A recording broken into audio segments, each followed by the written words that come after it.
Ended for 6-year-old John Ross III. The little boy went missing for almost 24 hours until his body was found this evening in a Clayton County pond. Well, the heartbreaking story unfolding on Riverdale Road tonight, where the investigation is continuing. 11 Alive's Galat Malamed joins us live from the Clayton County Police Department with the latest on the investigation. Galat?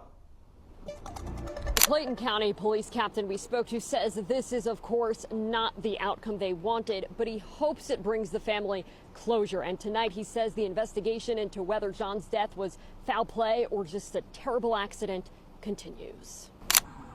It's sad that he's no longer here. A nearly 24-hour search for a missing 6-year-old comes to a devastating end. It's very sad. As dive crews recover the body of John Ross III. Donovan lives below the boy's father. Police say he was visiting his dad at this apartment complex off Riverdale Road Saturday. Just a sweet child. Beautiful smile. That's what I'm going to remember the most, is his smile. A 6-year-old boy disappeared, and less than 125 yards away, search teams found him dead in a pond. The terrifying part isn't where they found him. It's that nobody can explain how he got there. Stay tuned. Watch the video and subscribe. There is one question surrounding this case that is almost impossible to ignore. How does a 6-year-old child disappear and end up dead in a pond just 125 yards away? That is the part that makes this story so disturbing, because this wasn't a child who disappeared somewhere hundreds of miles away. It wasn't a case where investigators spent weeks searching an enormous wilderness. According to police, the boy was reported missing near an apartment complex, and nearby, there was a pond that would eventually become the place where the search ended. But when the search began, nobody knew that. At that moment, everyone was still hoping for one thing, that they would find him alive. And there was another reason the search was especially urgent. The child was only 6 years old. Police described him as nonverbal and said he had developmental challenges. That meant he could not simply be expected to explain where he was or call for help in the way another child might. If he became frightened, if he became confused, if he wandered somewhere unfamiliar, there was a very real possibility that he might not be able to tell anyone what had happened. So when he disappeared, every minute mattered. The family had been visiting an apartment complex in Clayton County, Georgia. Then, somehow, the little boy was gone. Police were called. A search began, and suddenly, an ordinary apartment community became the center of an emergency. Officers started searching the surrounding area. Search teams joined the effort. People nearby were watching and waiting, and somewhere in the middle of all that uncertainty was a mother and a family desperately hoping that their 6-year-old would come home. Nobody knew where he was, nobody knew what had happened, and nobody knew how close they were to the answer. Think about the geography of this for a moment. The location where the boy was reported missing and the pond where his body was eventually discovered were not separated by miles. Police later said the body was found approximately 125 yards from where he had been reported missing. That's roughly the length of a football field. And that single detail raises a question that investigators now have to confront. How did he get there? Was he walking? Did he wander away? Did something happen before he reached the water? Was somebody else involved? Or was this a tragic accident? At this stage, the available reports do not provide those answers. And that's exactly what makes the case so unsettling.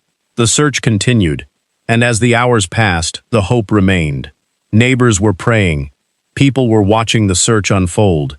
One woman who lived in the community later described the child in a way that had nothing to do with police reports or investigations. She remembered his smile. That was what stayed with her. His smile. She said she had stayed awake that night, praying that he would be found safely. And when she finally closed her eyes, she said she could still see his face. Imagine that. While investigators were outside searching for a missing child, a neighbor was lying awake, hoping that the next update would be good news. That maybe someone had found him. That maybe he was scared. Maybe he was hungry. Maybe he was hiding somewhere. But alive. That was the outcome everyone wanted. Then came the moment that changed the entire investigation. Search teams turned their attention to the pond. Dive crews entered the water, and around the morning hours they found him. The 6-year-old boy was dead. According to police, His body was recovered from the pond approximately 125 yards from where he had been reported missing. The search for the missing child was over. But the investigation had only just begun. And this is where we have to be very careful. Because the fact that a child's body was found in a pond does not automatically tell us how he died. It doesn't tell us whether he accidentally entered the water. It doesn't tell us whether someone placed him there. And it doesn't tell us whether someone else was involved. Those are questions investigators have to establish through evidence. Police had not publicly announced the cause or manner of death in the reports provided. So there is something we know, and there is something we don't. We know where the child was found. We know where he had been reported missing. We know that search teams recovered his body, but we don't yet have the complete explanation for what happened between those points. And that gap is enormous, because somewhere inside that gap are the final moments of this little boy's life. What was he doing? Who saw him last? How did he leave the area where his family was staying? How did he reach the pond? And how long was he there before search crews found him? Those aren't just details. They are the pieces investigators need to reconstruct his final movements. And because he was nonverbal, investigators cannot simply ask him what happened. They have to let the evidence speak. Witnesses, surveillance footage if available, physical evidence, the location itself, the medical examination. Every detail matters. There is another detail from this case that has received attention. Police confirmed that the child's father was arrested, but the charges, according to the information provided, were unrelated to the child's death. That distinction is extremely important. An arrest does not automatically mean someone is responsible for a separate tragedy. And at the time of the reports provided, authorities had not announced that the father was being charged in connection with the child's death. So we shouldn't turn an unrelated arrest into a conclusion. Instead, the focus remains on the unanswered circumstances surrounding the boy's disappearance and death. And perhaps that's what makes this case so difficult to understand. Because the human mind wants an immediate explanation. We want to know who. We want to know why. We want a sequence of events that makes everything make sense. But sometimes, at the beginning of an investigation, there isn't one. There is simply a child who was there, then wasn't, and was eventually found in a nearby pond, and investigators have to work backward.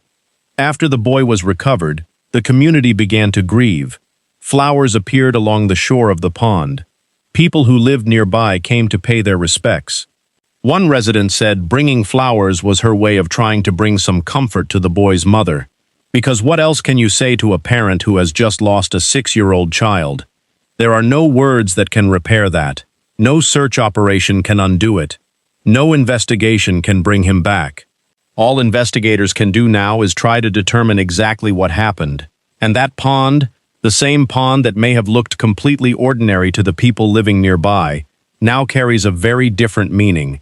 For the family, it is connected to the worst moment imaginable. For the neighbors, it is where they had hoped the missing child would be found alive. And for investigators, it may hold some of the answers. Because sometimes a crime scene doesn't look like a crime scene. Sometimes it looks like an apartment complex, a parking lot, a sidewalk, a playground, or a quiet body of water sitting only a short distance away. And there is something else worth remembering. A 6-year-old doesn't have the ability to understand danger the way an adult does. And in this case, authorities had already described the child as nonverbal and having developmental challenges. That makes the circumstances of his disappearance even more important to understand. If he wandered away, investigators need to determine how. If he was drawn toward the pond, they need to understand why.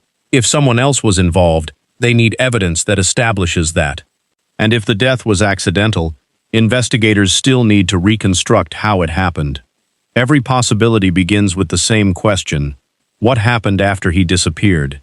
And that's why the 125-yard distance matters. It's not simply a number, it's a piece of the timeline. The child disappeared near an apartment complex. The pond was nearby, and investigators eventually found him there. Somewhere between those two locations is a story that has not yet been fully explained. And until that story is reconstructed, there will naturally be questions. But questions are not answers. And suspicion is not proof. That's why the investigation matters. For the people who knew him, however, this isn't simply an investigation. He's not a case number. He's not a headline. He's a 6-year-old boy. A child someone remembers smiling. A child someone stayed awake praying for. A child whose family expected to see him again. Instead, they were left with flowers beside a pond. And memories. The Clayton County Police Department expressed condolences to the family and thanked the people who helped search for the boy. But gratitude doesn't erase the unanswered questions. The investigation still has to determine the circumstances surrounding his death, and until authorities release more information, there is one thing we can say with certainty. A little boy disappeared. His community searched for him, and the search ended in a nearby pond. But the most haunting question isn't simply where he was found. It's how he got there. How does a 6-year-old child disappear from an apartment complex, travel only about 125 yards, and end up dead in a pond? Was it an accident? Did he wander away? Did someone else play a role? Or is there something investigators have not yet revealed? Right now, we don't know. And pretending that we do would be irresponsible. But as investigators continue putting the timeline together, every new piece of evidence could change what we understand about those final moments. And perhaps one day, the unanswered questions will finally have answers. Until then, the image that remains is painfully simple. A quiet pond, flowers along its shore, a grieving family, and the memory of a 6-year-old boy whose smile is what one neighbor says she will remember most. Because sometimes the most disturbing cases aren't disturbing because we already know everything. They're disturbing because we don't. And somewhere between the moment this little boy disappeared and the moment search crews found him is the truth investigators are still trying to uncover. And until that truth is known, one question remains. How did a 6-year-old boy end up in that pond? That is the question this investigation now has to answer.